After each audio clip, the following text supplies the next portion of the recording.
Here at India Today Global, we're covering the stories of a rising crop of Indian American politicians who are making their mark in US politics. One among them is Minita Sanghvi, someone who has many things to her credit. She is an author, she's a professor at Skidmore College, she is a commissioner of finance for Saratoga Springs, and she's now running for state senate in the state of New York. Someone who's a diverse personality and one of the Indian Americans we're profiling in this series that we're doing. So, welcome to India Today Global. Vinita, could you tell us a little bit about your journey, how you came to the United States in the first place? If I may tip something to the audience, you were born and raised in India, then went to the States, and now you're running for state senate. Could you tell us a little bit about your story?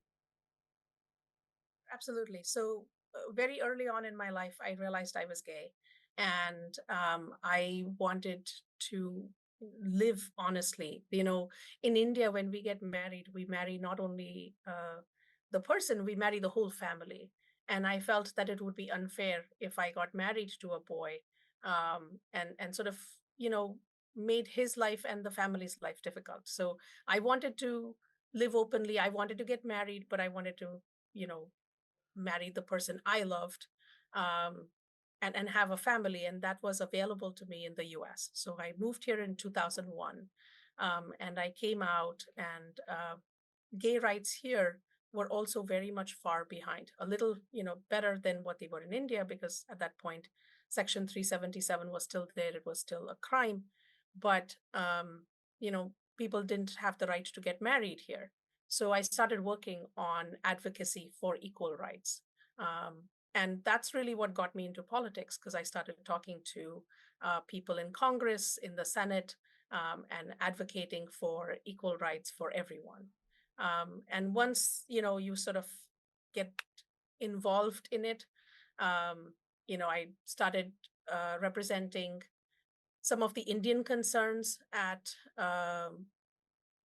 City Hall and stuff like that, and eventually got appointed to a human relations commission in Greensboro.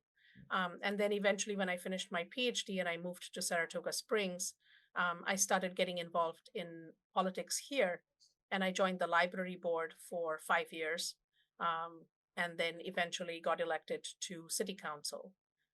But yeah, that was my political journey. Right. And, could I ask you, you came to the States, about 20 years ago when there weren't really very many Indian Americans in elected office. And now, of course, there seem to be so many more. Could you reflect a little bit about how much has changed for Indian Americans in US politics over just the last 20 years? What changed exactly as someone who's seen this journey play out with Indian Americans becoming more prominent in the US government?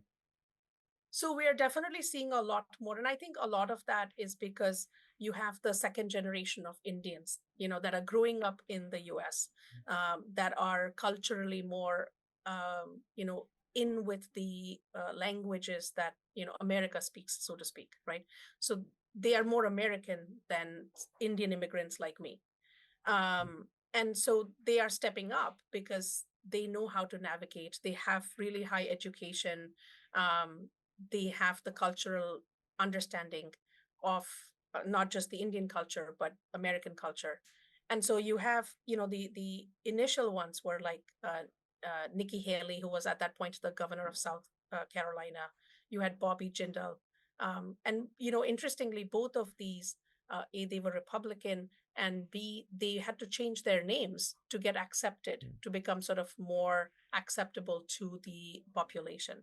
But now you have a lot more Indians that, like Pramila Jayapal, and uh, Sarahana Shrestha, who's not Indian but from Nepal, um, who are keeping their names, like me. Like I haven't changed my name. My name is my name, and we are helping people understand how to say it, just like Kamala Harris is. Like she explains, it's like comma la Harris. And so the same way I talk about how it's like Minnie Mouse but with a ta. Hmm. So we are getting people to understand how to pronounce our names. But I think the second generation Indian kids are now growing up and getting into politics, and we're seeing a lot more of that. Right. You're running for state senate in New York. Could you tell us a little bit about your run personally? What issues that you'll be batting for in the state senate should you get elected? Yeah, absolutely. So, obviously, one of the key things that I want to focus on is economic development. Hmm. We really need new ideas, things that uh, I see, because I travel, I see things that happen in India, in China, in lots of different countries, right? And I want to bring some of those ideas here as well as what's happening all over the states. So we are proposing an innovation corridor that will connect Saratoga, Schenectady, Troy, so we can see sort of more innovation, more entrepreneurship happen here in our area. Fixing our roads and bridges, um, having more sidewalks and bike lanes, creating more opportunities for climate change initiatives. So, a lot of good things, new ideas coming into the Senate. The incumbent that I'm running against, he's been in office 47 years.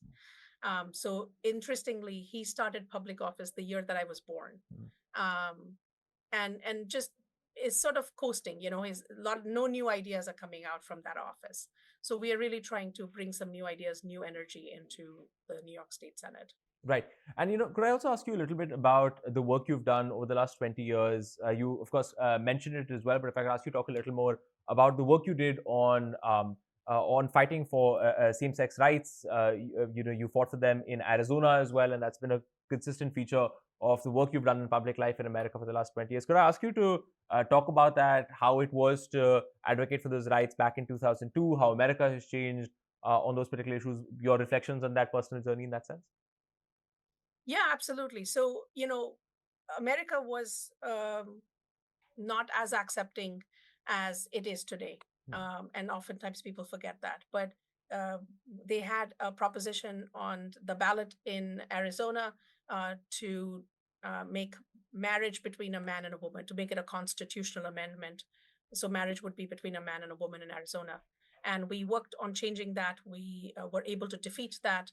And I continued that same fight in North Carolina when I moved there for my studies and for my job. And we helped pass not just gay marriage. I was on the human rights campaign at that point of time on the board of governors, and we helped pass gay marriage, but also repealed Don't Ask, Don't Tell, which was in the military here, where you couldn't serve if you were gay, or you were discharged if you were gay.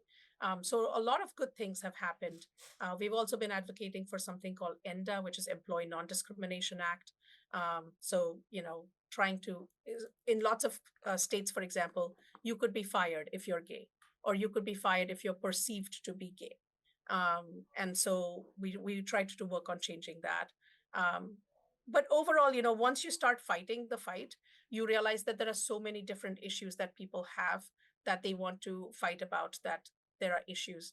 One of the things that I'm focusing on right now is making Diwali a statewide holiday in New Mm, York. mm, A lot of things like cricket is becoming really popular in USA, so we wanted to support more cricket fields. One of the issues that is very near and dear to my heart is a lot of Indian kids and Asian kids get bullied because they look different, or because they are Hindus or Muslims. So we want to stop that. But there's also issues of domestic violence, like if you have immigrant families here from India, and let's say the husband is beating the wife, she may not have the resources to go to complain about it or get help that she needs, because of language barriers. mm. So I want to be able to help with that. So it's those little things, that once you start getting involved in politics, you hear the concerns of a lot more people, and so you want to solve those problems. Right. And could I ask you, you've already laid it out, but could I ask you to expand a little bit on that? How being an Indian American, being the person you are, and the experience that you've had, how does that help you do your job?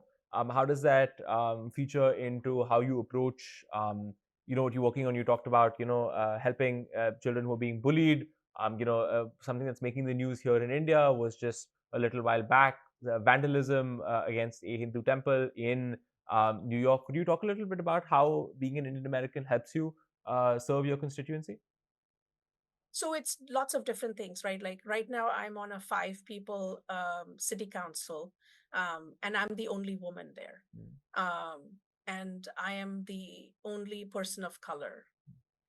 So, I'm able to bring some perspectives to the council that nobody else has thought about or is thinking about. I'm able to uh, bring ideas to hopefully the Senate that other people are not talking about or thinking about, like cricket fields. So, having different sort of strands, right? My intersectional strands of my identity help me become better advocate for people, not just Indians, but lots of people in my district. Right. Uh, Whether that's creating the first homeless shelter that we had in our Mhm. city, and I was able to do that because I understand that homelessness is not something that is the fault of the person, right? We need to help them get out of it. And because we were able to create the first homeless shelter, we were able to help those people who have now moved on to jobs and, got the uh, help they needed with mental health or with drug abuse and stuff like that. So, those kinds of things. I Understood. feel that Right. because we are coming from different backgrounds, we're able to help in different ways. Mhm. And could I ask you a final question in terms of you talked about your journey as a woman of color, someone who is openly came out about 20 years ago when America was not as accepting as it might be today. Could you talk a little bit about did you feel any particular difficulties or discrimination that made it much harder to push on in a career in American politics? How have you dealt with that personally? I can't imagine it's been easy. Yeah, I think you have to fight a lot harder and you have to sort of work a lot more to get your voice across to let people know that you're a legitimate candidate. A lot of times there is this notion of like you have the white people and the black people, and usually they are mostly involved in politics. The Hispanic population, the Asian population is having a much harder time cracking that, but you will see more and more of it. But there's definitely sort of a harder time cracking it. The other thing is, as an immigrant here, I don't have the contacts. So a lot of Mm, American politics is about how much money can you raise. mm, And a lot of, because I didn't grow up here, I don't have the same contacts that somebody would have if they grew up here. mm, So if you have to raise $500,000, if you have to raise $5 million, you need help. mm. And that's one of the key ways that you have to fight so much more. Understood. But we were very lucky. We've been outraising our opponent, Mm. which is quite incredible. And we've got a lot of help from people wanting to be a part of this incredible journey. Understood. Minita Sanghvi, truly an incredible journey, born and raised in India, now running for the state senate from New York. Thank you so much for your time, for sharing your story, and best of luck for your upcoming race. Thank you so much. Thank you.